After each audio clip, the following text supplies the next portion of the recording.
Great. The Bonsucro Impact Fund aims to invest in projects that can accelerate sustainable sugarcane production, aligning with the Bonsucro strategy for 2021 to 2026. Next slide. The BIF has been running for almost 3 years and is funded solely from the transaction fee for Bonsucro credit trades. We have so far launched 7 calls for proposals. We have received 81 applications and funded 15 projects across 13 countries.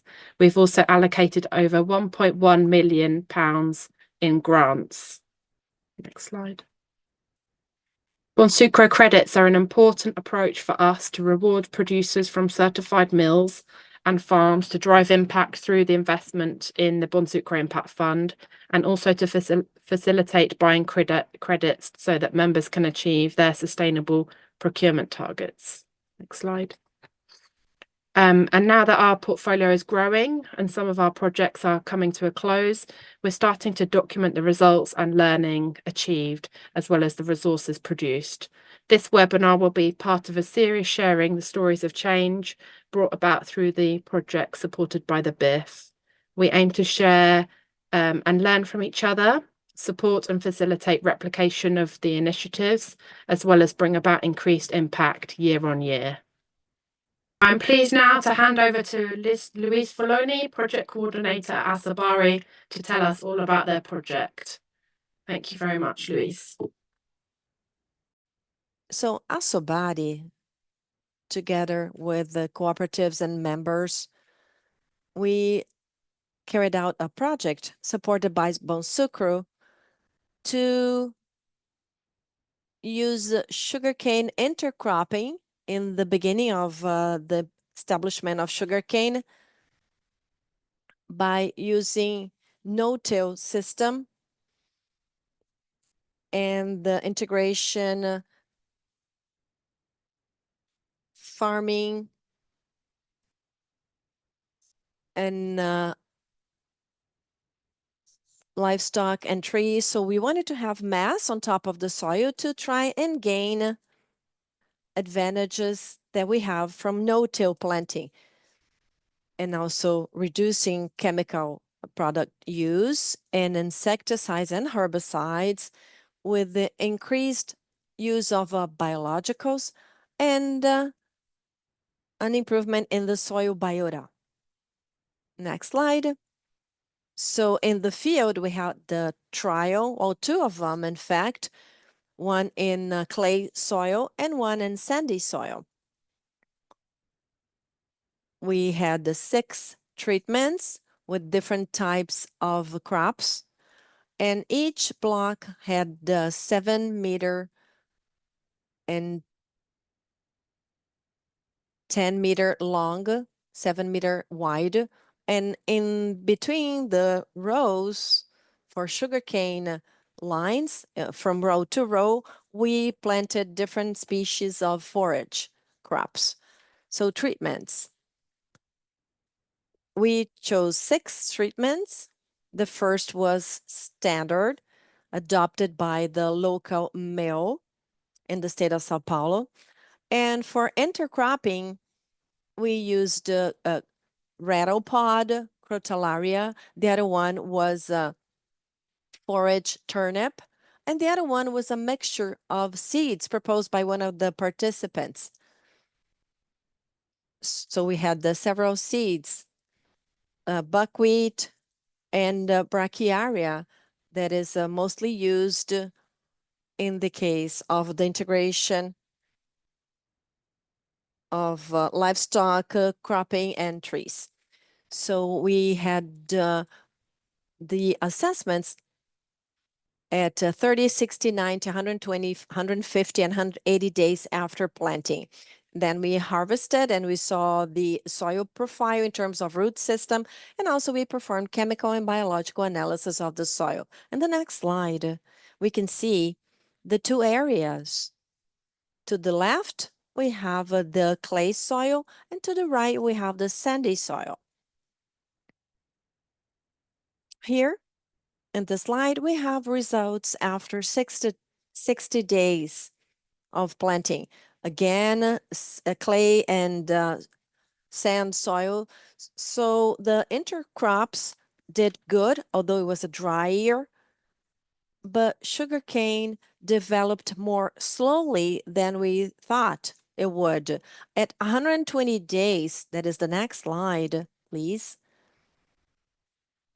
Likewise, area 1 and 2, and we can see here that the cover crops, they grow much more than the sugarcane, the intercrops. And in some case, they would affect and compete it more than they should to or with the sugarcane crop. And then the next slide, 180 days after planting. Likewise, area 1 and 2, you can see the sugarcane, and also we can see the other crops because it was just the residue now because they closed the phenological cycle. So it formed a large mass that is what we wanted to have from the beginning of the project, but not that much as we could see. So within the assessments we carried out, it was important for us to see the height of the tillers. That is a sugarcane per linear meter. So we measured the rows and we came to an average.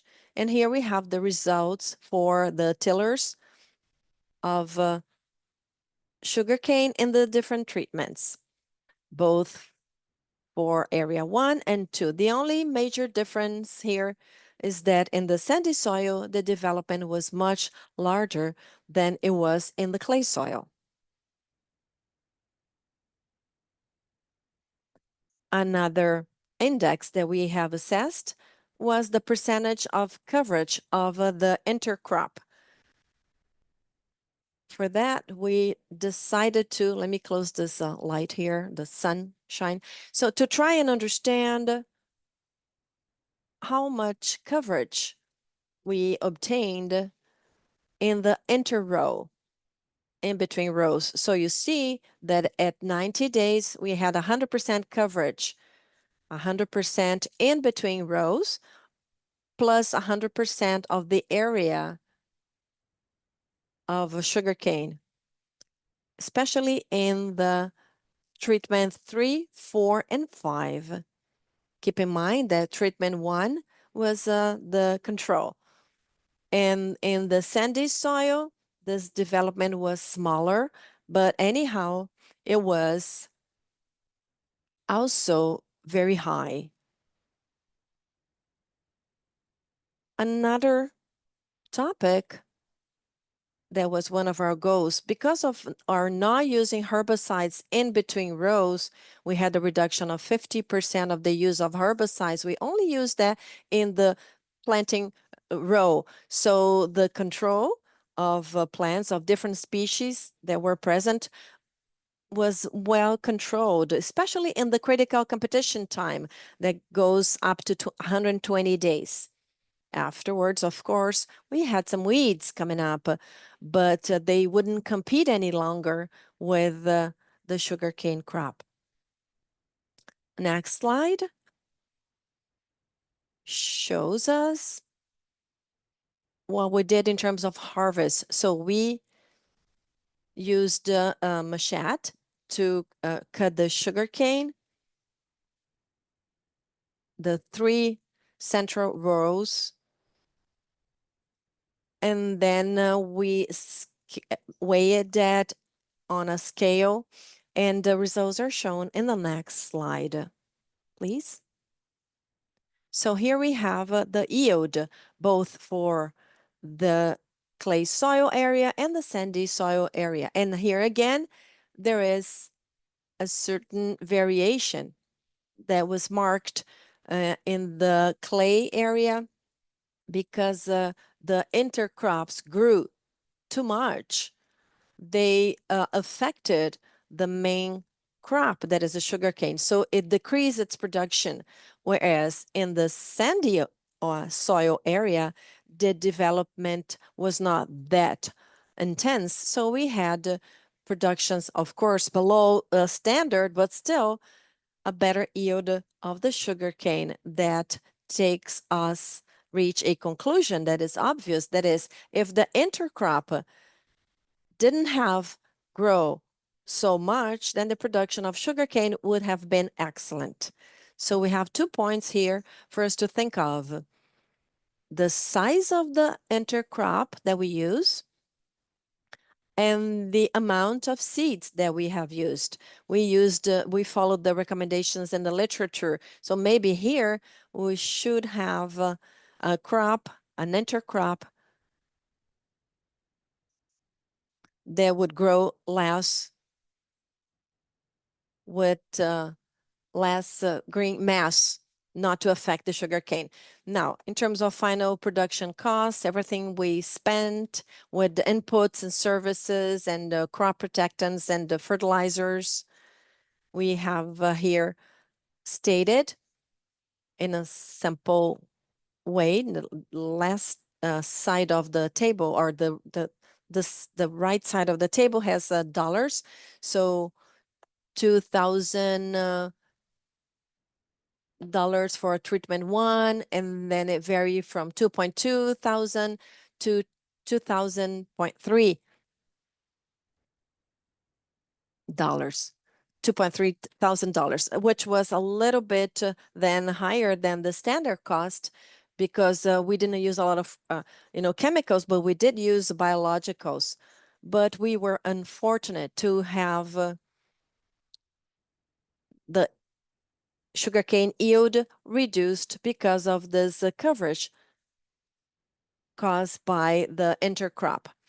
We were asked by the project to have a first day to introduce the project and discuss it. So we had a field day with technical people and farmers, both in the first and second areas. This is the second field day with 50 people participating, involving farmers, technical people, agronomists working in cooperatives and distributors, agronomists in the region, and they questioned the systems. They saw the advantages of what we proposed to do, and they saw the results of the project. And then afterwards, we compiled all the data, and we had the meeting at the cooperative, Assobari, where we presented all results observed with the advantages and disadvantages we found in this experiment. And then we had opinions of people gathered to see what the present people thought. So here we have some statements. One person said, this is a farmer, he said, my area always had a lot of weeds, so I was really happy with the control that this project enabled me to have in a sustainable way without the use of herbicides. This is a farmer in the clay soil area statement. And then an agronomist that suggested we use some products. He thought this was an innovative system with the advantages of no-till planting, but it needs some adjustments to find the proper intercrop. That was Basili, agronomist. And then another participant from Copper Citrus, he stated that it was an honor to follow up and participate in this project that aims at sustainability for as a whole in the process of producing sugarcane. That's Marcos. And then our conclusions. Intercrops allowed an increase in the organic matter content, that is dry mass, varying from 1.05 to 6.28 ton per hectare. That was one of the goals of the project, and we are able to have a large amount of green mass. The reduced use of herbicides in between rows allowed a good control of weeds present. That was another goal we had. The parameters that measure life and soil by means of the enzyme analysis, we have three methods we used associated to the sulfur and carbon cycles showed improvement in the quality of the soil, because the biological quality of the soil was important too. The chosen species, due to their high development and good coverage of the soil, caused significant reduction in the sugarcane crop, interfering in the standard production. Data allow us to infer the implemented cultures, or together with sugarcane, competed for the essential elements in the environment: water, light, and nutrients. In one year we had a water deficit, but the project showed that there's a possibility of using intercropping as long as we have a species that is better adjusted to the proposed system. As learnings, we could see that new technologies are only viable when they are implemented in the field. Because in theory, it might be good, but then in the field, we have some variables that come up that we were not expecting. Planting intercrops presented fast development, interfering in a negative way in sugarcane crop. The negative interference included shading, and that suggests that intercrops should have been planted in advance. Still, we failed to have an operation called quebra-lombo that is done 70 to 100 days after planting, because we would interfere with the results that we were trying to analyze. Impacts and changes. We still believe that this is a regenerative agriculture option for sugarcane in tropical soils. Keep in mind that tropical soils have a lot of variation in terms of temperature and also low moisture. So the first results showed to be interesting to farmers and technical people and agronomists. And also, we have the possibility of using no-till and also forest, livestock, and farming integration, aiming at sustainability, which is the case now in Brazil, especially in areas with pastures. This is what I'd like to present. Next. Thank you. Thank you so much, Luis, for that really interesting presentation. So without further ado, I'd like to hand over now to Masood Khan, Senior Manager, WWF-Pakistan, for his presentation. And just a quick reminder to add any questions you have in the Q&A section on the Zoom. Thank you very much. Over to you, Masood. Thank you. Thank you, Sophie, for giving me the chance to present here. Thank you, all of you who are attending this webinar. I'm Masood Khan, as Sophie said, from WWF Pakistan. The next slide.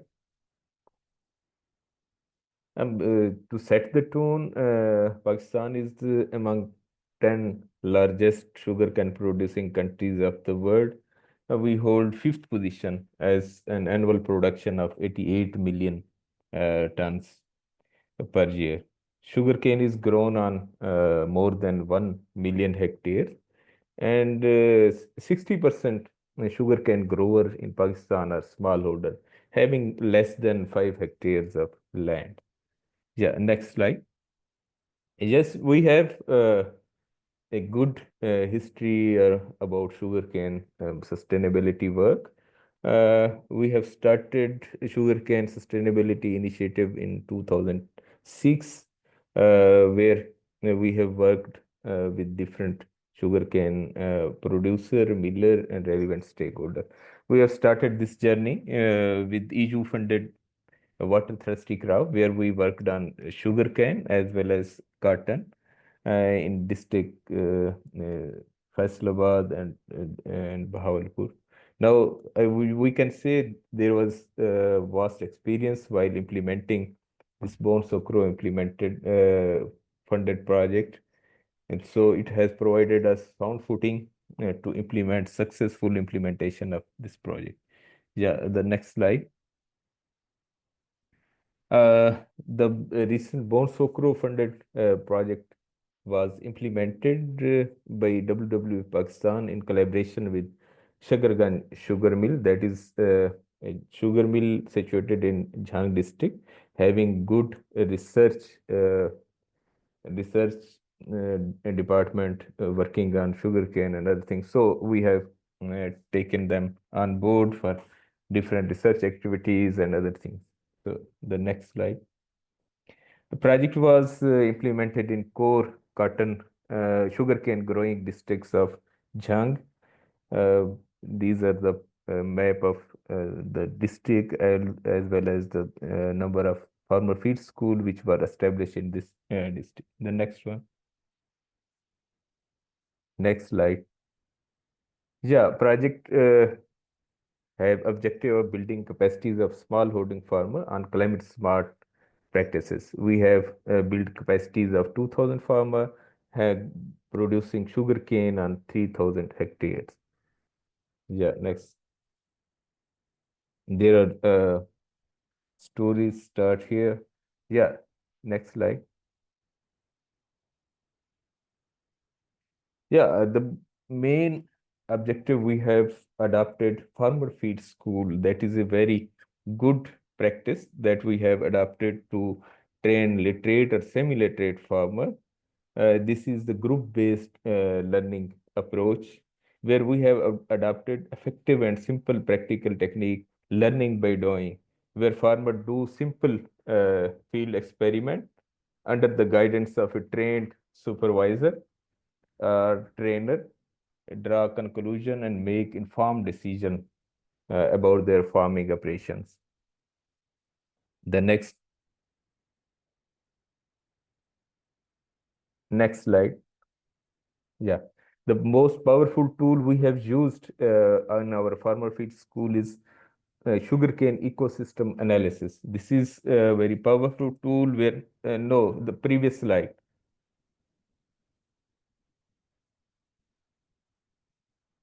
Previous slide. Yeah, thank you. The sugarcane ecosystem analysis is simple and effective technique that enable farmer to no, the next one. Yeah, thank you, this one. The enable.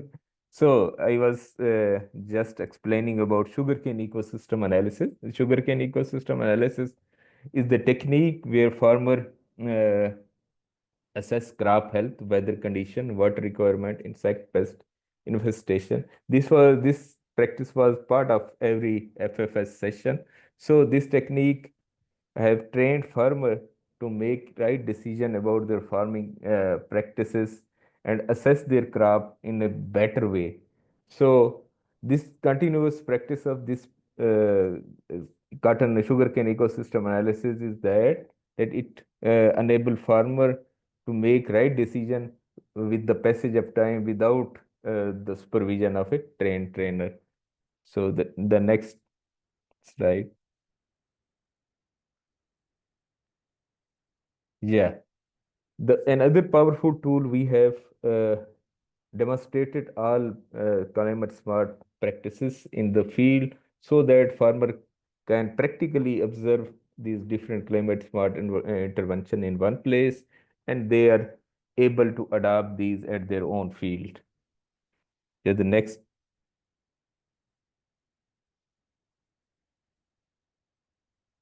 Yeah. One of the uh, most important thing is to improve the soil health.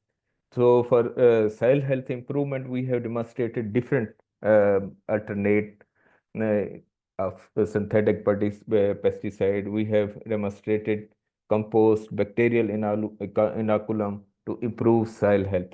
So it has reduced their dependency of farmer on synthetic fertilizer and has improved the soil health as well.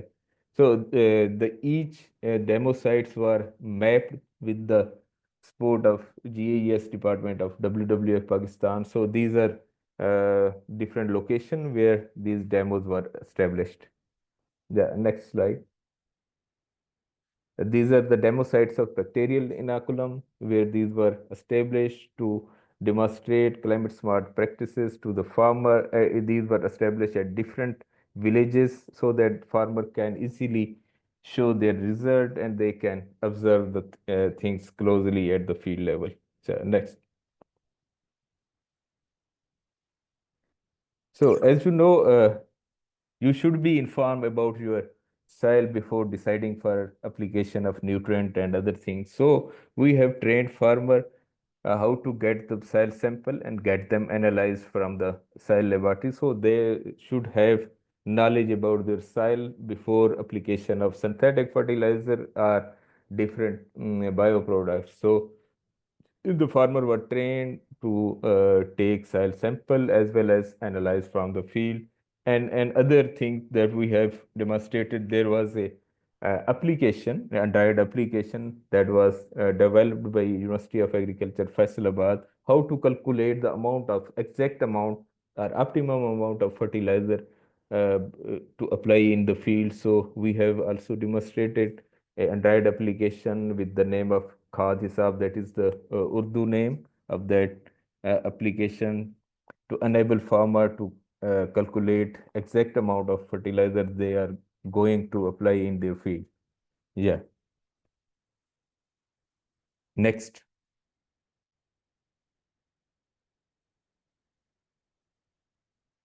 Uh, Thank you. As you all know, because you are aware about sugarcane. Sugarcane is high delta crop, and we have demonstrated different techniques to conserve water. The one of the technique was double row strip plantation, 4 feet apart, showing that is more efficient from traditional one, and it enhances the water use efficiency, improve cane yield, and improve sugar recovery around 25%. The another method was mulching, because in Pakistan and other things, the wheat and the straw is usually burnt. So we have demonstrated that you can use it as a mulch to conserve the water as well as enhance organic matter in the soil. It will also improve microbial soil microbial activity as well. The next one.